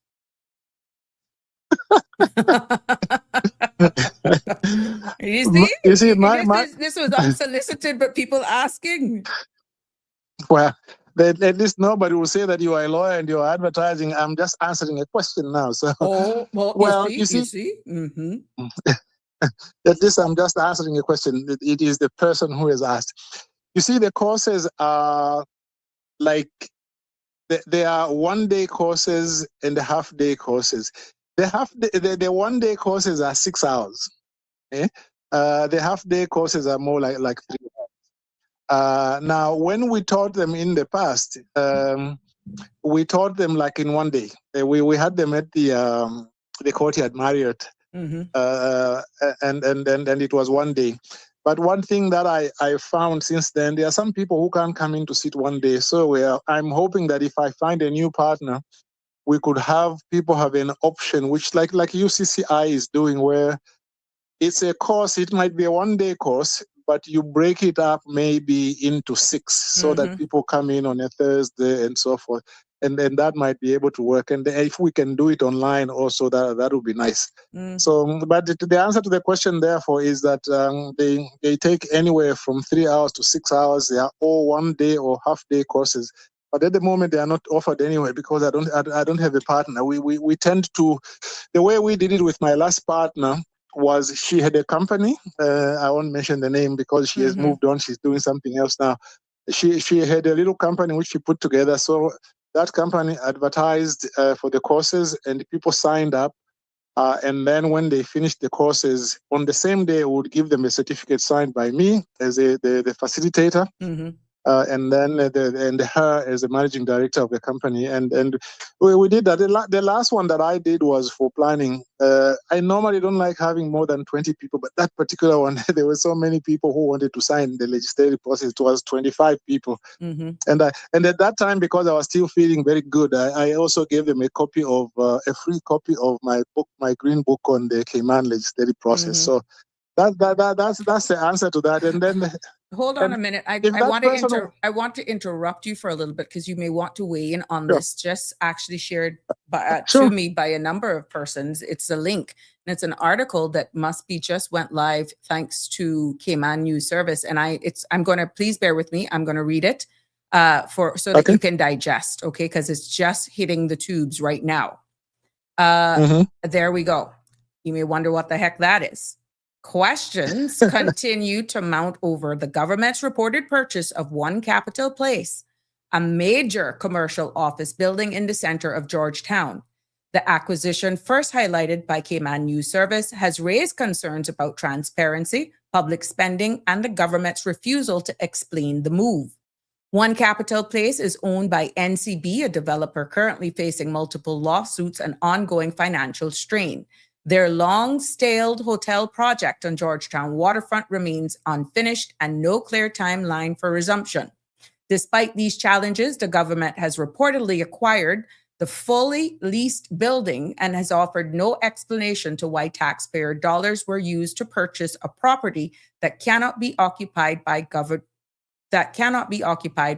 departments. According to NCB own information, the building is 100% leased with 7 tenants occupying all 4 floors and roughly 50,000 square feet of office space. That raises critical question. Why buy a building the government cannot use? The government offices have outgrown the accommodation building on Elgin Avenue and additional space is needed. But typically, that would mean purchasing a vacant property that can be adapted quickly for public use. Instead, the public is left wondering whether this purchase was a strategic investment to bail out for a struggling developer or something else entirely. CNS submitted questions to the National Coalition for Caymanians, but officials say they will not respond until after upcoming parliamentary meeting.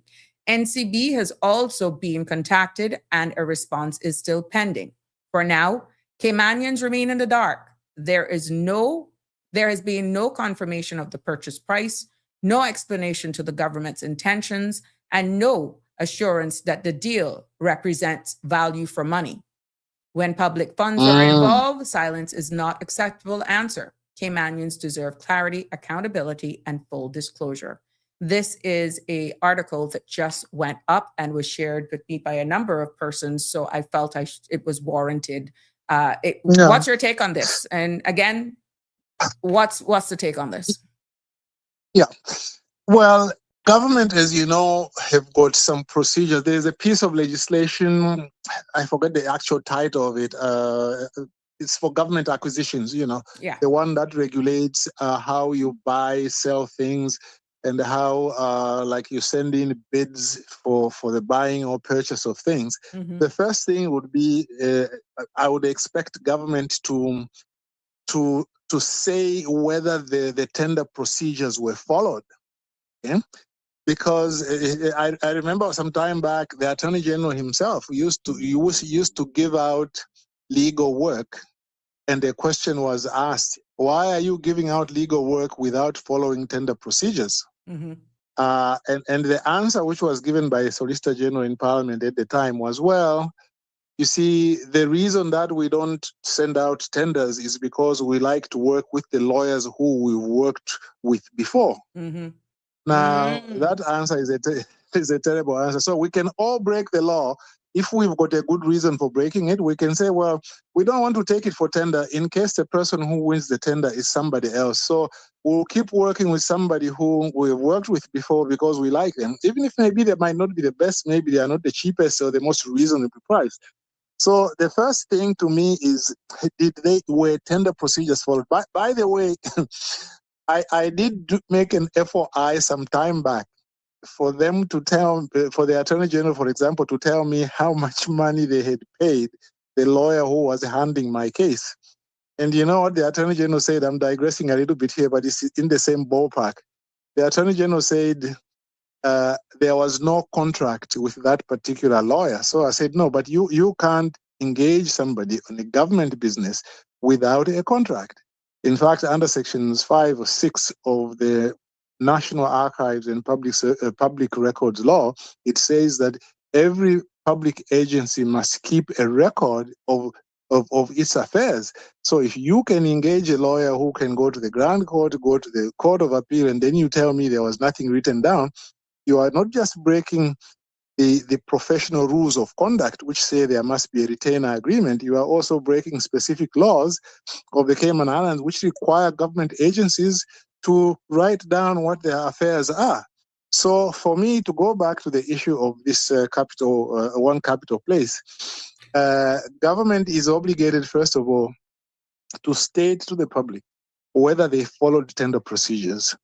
And if they followed tender procedures and the particular, then they decided to buy this particular place, they should say why they bought it. Because there are some obvious questions, I mean, how do you buy something which is not like fully usable? There are some questions about it. Well, there is no denying that government administration building is busting at the seams and that they need a new place. Yes. But if based on the article, which I shared the link, that it's fully occupied, then I don't know. We'll leave it for the government to explain why. I don't know. Well, yeah. Well, like you were saying yesterday, the road to hell is paved with good intentions. Yeah. Because it doesn't mean that because you do not have room in the government there, then you can just go out and purchase an old building. And you must remember that, you see, when you buy a building, value has gone from the government to buying that building. Now, the lawyers sometimes can work it out in such a way that during the conveyancing of the building, the assignment of the building, they might have a clause there which says from a certain date, like the date of purchase, that the rent which is derived from that building goes to the government.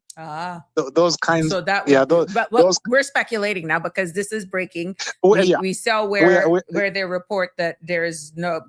They reached out to the government, but nothing was forthcoming until after Parliament. Again, and this is why people are saying, where is the transparency? Where is, I don't know. So I'm not going to push this. It's shared with me by a number of persons, this link, and that's why I shared it there. It's not me saying it, it's there. But I'm quite sure when it makes headlines like this, probably a lot of people on the road already knew it, but why should it be shoo? It's the people's money. Exactly. This is where people get so really you're creating the space for people to put a narrative into it instead of just being upfront from the beginning when it was being done to just shut it down, control the narrative. Exactly. When I was writing the Freedom of Information Law way back when Mr. Tibbetts was leader of government business. Because when he was in the opposition, it was his project. He wanted FOI law for Cayman. So I was privileged to be assigned that and worked very closely with him and his team. And I remember when the expert from the UK came in to talk about that, because I was dealing with the legal and drafting side, but there was an expert in access to public information who came in from the UK. And what she said was, you know what, freedom of information is a new thing, and you need to understand exactly how it's supposed to work. You are not, in fact, supposed to wait until people ask things. You should proactively reveal information. Okay? Proactively reveal it. If, for example, it is minutes of meetings and so on, you don't wait until people ask you for the minutes. You reveal that information. There's a lot of stuff that you should reveal proactively. If you are going to be asked, let it be something maybe which you didn't find it necessary to be proactively released. And that's what you are saying, Sabrina. In this particular case, the questions are being asked. Why? Because there are certain things which look they might not be right. And in talking about how lawyers arrange for assignments, I'm also trying to be fair to say, well, it is occupied, but maybe the government might have made some arrangements to ensure that from the time they pay for it, the rentals from the people who are in that building maybe is going to government. So maybe government is not losing anything, okay? So we are just trying to look at both sides here, but I think that the point to be made is government must explain these things proactively so that people are not forced to start assuming things, assuming one way or the other that it was done badly or it was done well. Always, keep the channels, going, and then you'll be okay. Or is it a case that you actually highlighted yesterday, 9-day talk? The people are just going to talk for 9 days. A couple of people will get and shout on certain platforms. They will try to make a big thing, but it'll die down. And then so what? On to business as usual. You understand? Do you understand what 9-day talk almost? It's almost a disservice to the people. I understand. Yeah, you do not want to get in the society to a point where the government feels that if we can just hold on to it, they'll stop talking and then we'll get away with it. No. Government must understand that if they do something wrong like that, people are going to talk about it and that it won't go away until it is corrected. But then the culture is you don't have, again, and it goes back to the principle of what we're saying, only 2 or 3 persons will speak out about it, but then what? Who holds them accountable for doing this, or by perception based on what I'm getting? How can they do this? Why would they withhold the information? Why not? Who cares if they're going, maybe they said they're going to, that article, that newspaper company, they said, okay, we're going to deal with it after Parliament, because maybe they're planning on making a big announcement at the opening of this next sitting tomorrow. Who knows? Again, yes, and you never know. Maybe the narrative. Control the narrative. You sometimes you even give a holding response, and you might even say you say, okay, you know what? We have bought this building. We will give government, we'll give the people a full briefing about this. But for now, we'll tell you that we think it is a very good deal, but we can't give you the details now. We are preparing them. Stay tuned. Because we will come back to you. We'll come back to you, and then you go to the house or wherever, press conference, whatever it is, and then you give the details. Control the narrative, as you say. But what do you say to people then who's saying, "Oh, we're being imposed all of these fees, or all of these fees being imposed, yada yada yada, that's been delayed. Is that now supposed to pay for this building?" And people are struggling. You are creating this area, this environment for people to think back of how they're struggling. You understand? And here we have this breaking news now from a reputable source, and people are like, what the heck? Yeah. Yeah. You see, it's like we were talking about yesterday. When people are going through one thing and you ask them not to feel. You remember that thing we were talking about immigration, where we were saying, well, look, you are asking Caymanians to be understanding about the guy who loses his PR when they are losing their birthright. This is similar to this. They are also saying that, well, the people there might be saying, okay, you appear to be wasting time. after you are increasing the fees, we are going to have to pay more. What the hell is going on? You see, Yeah. once you look at things because people live lives which have got different aspects. They pay money to government, they pay money for schools, they have to do groceries, so that when they see the struggles that they are having, and then they look out there, it appears that government might be wasting money. That is an explanation they want straight away. They don't want to have to wait too long. And that's how you govern, really, because you govern according to, you see, communication is part of governance. There was a little something on yes Prime Minister where Sir Arnold said they asked him about freedom of information. He said, look, you can't have freedom of information and government, because you have to choose whether you have freedom of information or government. The two are mutually exclusive. Now, of course, that was a joke. But what you want actually is the exact opposite. The way you govern properly is when you communicate with people. When you communicate with people, sometimes they are just happy that you've respected them and addressed the issue. Say, look, we understand this. We'll give you the details later. But we know that you've got a right to receive this information, but we have to put it together.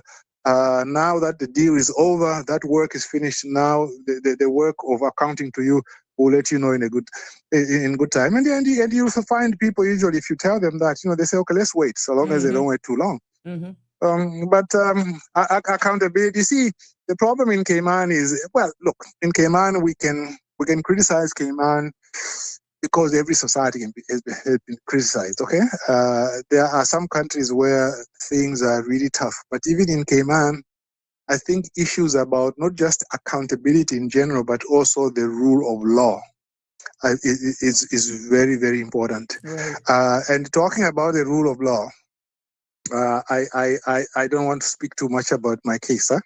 The rule of law, 23rd and 24th March has been fixed by the ad hoc judges of the Court of Appeal, the three of them, who are from England.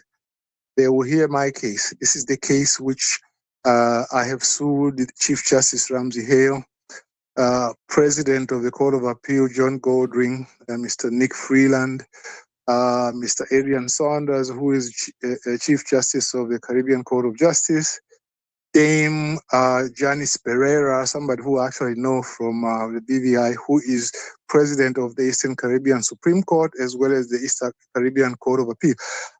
These are all the members of the Judicial and Legal Commission. I have sued them for failing to discipline a judge. And I urge people to keep that date, 23rd to 24th of March. It was just double confirmed today. We'll be filing the bundles by the 6th. That case, people should, even if you've never had a problem with the courts of law, I suggest that you keep your eyes open for it. I'll try to see if I can inform the public about the courtroom where it will be held, because the judges will be sitting in the UK, right? And I am out where I am, and it has been set for 2 days. And they've hired a QC from the UK as well, who will also be sitting there. And then there will be the lawyers from the AG's chambers. Because to me, what has happened in the Cayman Islands is that the judiciary, in my view, this is my personal opinion, has run amok. A lot of people are suffering there. And when you complain against a judge, there is no disciplining of a judge. And the case that I had is a cut and dry case. A judge lied. I had 13 emails to show that he lied. And yet, all these judges, it has gone, this case, Sabrina, now to about 10 judges, because I even applied to the Privy Council for leave to appeal. And they told me that you've got no arguable point of law. I could never believe that with all the evidence I had no arguable point of law. Then I brought it back to the Judicial and Legal Service Commission, because you can only complain against a judge after the appeal process has been exhausted. So after it was exhausted, I brought it back to them. This is again for the information of the public as well. And then when you go to the Judicial and Legal Service Commission, they are supposed to now hear the matter and decide it. It had been recommended by a certain KC who was engaged by the court's administrator. It was recommended that my case should be heard in an oral hearing.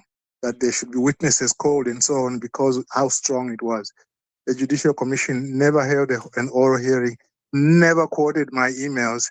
And so we and then the important thing as well, I wrote to the governor and I said, Governor, I do not want anybody in the current Court of Appeal, either those who heard the case before, even those who are just on the Court of Appeal, even if they never touched it. So long as they are full-time engaged, long-term to the Court of Appeal, I do not want them to hear my matter. And the governor accepted it and therefore you shared appointed that this with us. special judge. Correct. From there, I share that. So 23rd to the 24th, we'll see. I know people, for example, in Cayman who have, they've lost cases and then there are no records in the court there. Somebody called me a few weeks ago saying, look, can you help me? Because they are also going through just about the same thing that I've been going through. But anyway, that's the case. We'll see what happens about that. But the point is there must be a better rule of law observance in the Cayman Islands. The culture must continue to be built that at the end of the day, the government, including the official office, the chief officers and all, they serve the government and they should act in accordance with law. There we go. I will let you go. Thank you. I'll let you go, Sabrina. Thank you very much for the time. All right. Thank you, sir. Thank you. Thank you. Bye-bye. Yes. Yeah. We've gotten some, thank you, caller, for that. Thank you for his contribution and very full discussion and full dialogue today. We want to thank him for weighing in on it. And yes, I have gotten this link numerous of times in regards to this that I interrupted. And for those of you who are just tuning in, the government has now purchased this property. And the link is below that shows you, thanks to C Compliments of Cayman News Service, that the link has been shared with me. And what is your take on this? You know, it is one of the things that has sparked the conversation today that, you know, some people did voice their disappointment, that they're getting more and more disappointed. And yesterday we said on this platform that, you know, people are feeling fatigued. They're getting frustrated because they're like, how much more can I take on my head? Just leave it, let the governments take it. You may have heard Denny have said that numerous of times over and over on this platform, that you got to be, you can't just sit down and say, oh, that's what I vote you in for. You got to do it. But what is your take on situations like this? So, hey, I'm quite sure the government will give a justification. There is no untruth about whether or not the civil service has outgrown the government administration building. But then the question still lies, what are they doing with the government administration building, glass house, you know, and all of these things. So who's to tell? We have to wait until more of this comes out. But again, control the narrative. Hint, hint. There's a coded message in there to who needs to hear it. Control the narrative. Don't take things for granted. Everything now is the power and speed and pace need to be improved. Otherwise, it's going to be one's demise. And I feel it is very important that you don't take certain things for granted, because now you have a society that is becoming more informed. They have woken up. They are listening. They're going and they're researching. And if you do not get in the front of certain things, the narrative will be filled by whatever is out there. And then it looks as though you're scraping you know what from the ceiling. So I am encouraging my friends to control the narrative. Look at these things a little bit differently, and definitely you want to act on them much quicker. But what's your take on it? The phone lines are wide open, WhatsApp or call in 936-8255. And also, I saw where I always like to share good stuff. It's not only, you know, stuff that makes you go, what? I want to share along with my CMR family here and highlight and showcase our people, because I notice now this is something that it looks as though the DVDL, the DMV, is actually doing. And I hope that you can share the love. This actual will do a lot to their morale for their staff. And let us share from all of us here at Sabrina Speaks family, share and give a big shout out to Josh for providing efficient customer service with a smile. And anyone who has visited the DVDL knows the lines can sometimes be long and the days can be stressful. But Josh, it is known to continue to serve the public with professionalism, patience, and a positive attitude. And it's always refreshing to see public servants who take pride in their work and treat people with kindness. So we appreciate those who go the extra mile for the community. So this is a public appeal. If you know someone who's deserving of this recognition, yes, you can nominate the next MVP of the day by sending a message or WhatsApp to 324-1612. And let's make somebody's day. So yeah, I will also share that there, the WhatsApp. Let me cut and paste this. The WhatsApp number for the MVP of the day. So how you nominate someone for the MVP of the day is that you send a WhatsApp, quick, to 324-1612. And I will paste that up here so you can put a smile and somebody say, who to tell? He may get nominated for the Deputy Governor's Award. So yeah, and your feedback and help. So yeah, congratulations, Josh, from all of us here at Sabrina Speaks. Thanks to the CMR crew for definitely helping us shed a light on that. And we're going to do this for Josh. And we're going to expect some more persons taking advantage of that WhatsApp. And as we share, Josh, we get a different picture of Josh now. So I'm hoping they're going to do a whole PR splits on him so we can get a little interview with him. And I don't know where it's going to go. Who to tell? But let's celebrate the good stuff because there's good, but everything that's happening in the world, we want to showcase those around us as well. So yeah, interesting things that are going on. And like I said, gentle reminder, Parliament does start tomorrow. The fourth meeting of the 2025-2026 session of Parliament will take place tomorrow at 2:00. And you can follow that live on CIG YouTube channel and the CIG TV on cable. So whatever means you want to do to go through this and get that, we encourage you to tune in and definitely keep in the know. I will do my best as well here to make sure that in between everything that I'm doing, to listen in as best as I can and try to give a synopsis of exactly the happenings. But I am going to end a little earlier this evening because I got somewhere to be at. But I want to thank you all for joining me for another episode of Sabrina Speaks. It has been a pleasure. Thank our caller for coming on. Thank you as well for your messages and for remaining and continuously engaging. Thank you for the kind compliments as well.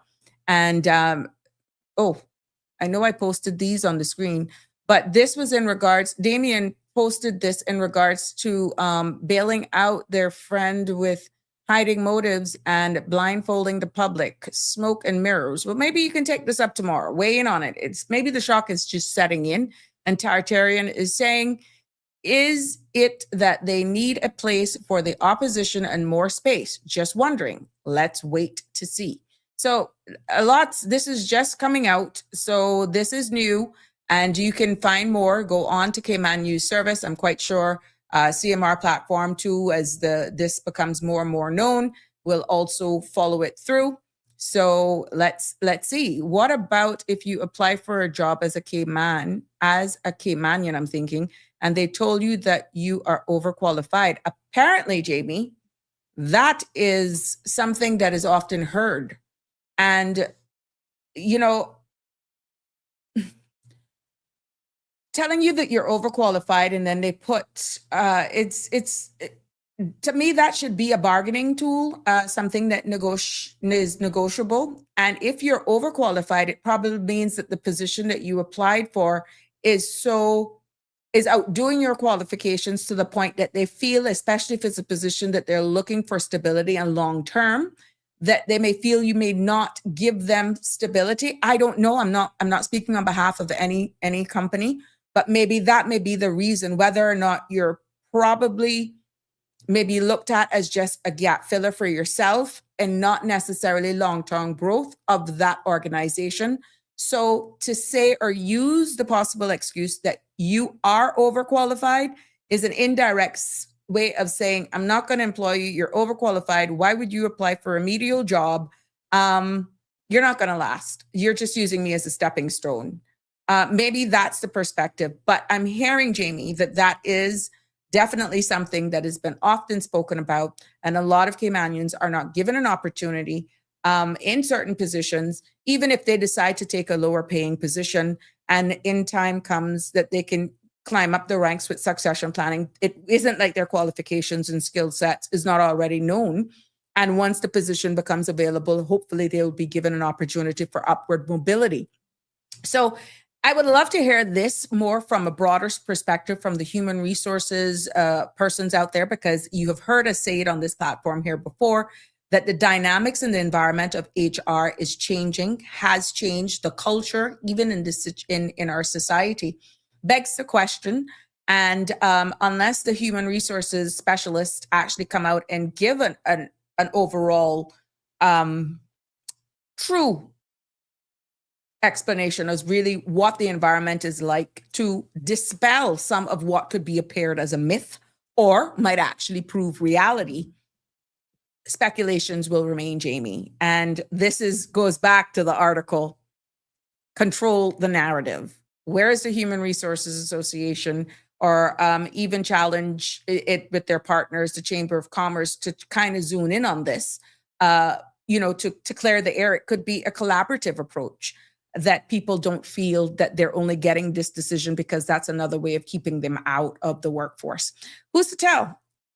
We create the space. We've opened the door. Thank you for bringing up this topic.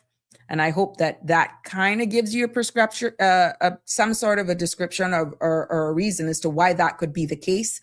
But the experts need to really answer that, and in that industry. Again, this has brought me to the close of today's episode of Sabrina Speaks. I want to thank you all for joining me. I want to thank you all for sticking and staying with me. I want to thank all of our new followers and subscribers. And also, if you're having any issues with Facebook, while I was live, I did get a pop-up that there are some Facebook users. The website is giving some issues. So don't be angry of your provider. It could be a plethora of things that's going on as well with Facebook. FYI, that came in while we were live. So be careful, be wary of that. As it comes to us, I share it with you. I want to tell you all to be safe. All of our persons out there on the front lines, thank you for your service. God bless. Take care. Love you lots. See you tomorrow. That's a wrap for today's edition of Sabrina Speaks. Thank you for tuning in and for being part of the conversation. Remember, the dialogue doesn't stop here. Stay engaged, stay informed, and most importantly, stay empowered. We'll be back tomorrow at 5 p.m., same time, same place, right here on CMR TV and radio, where your voice matters and your truth is heard. Until then, Cayman, take care of yourself and each other. That's it for today's edition of Sabrina Speaks, where your voice matters, your story counts, and your truth is always welcome. Join us weekdays from 5 until 6:30 p.m. right here on CMR TV as we dive into the topics that matter most to you. Catch the show live or on demand at cmrtv.com. And don't forget to follow us on Facebook, YouTube, and Instagram so you never miss a moment. Until next time, stay informed, stay engaged, and always speak your truth.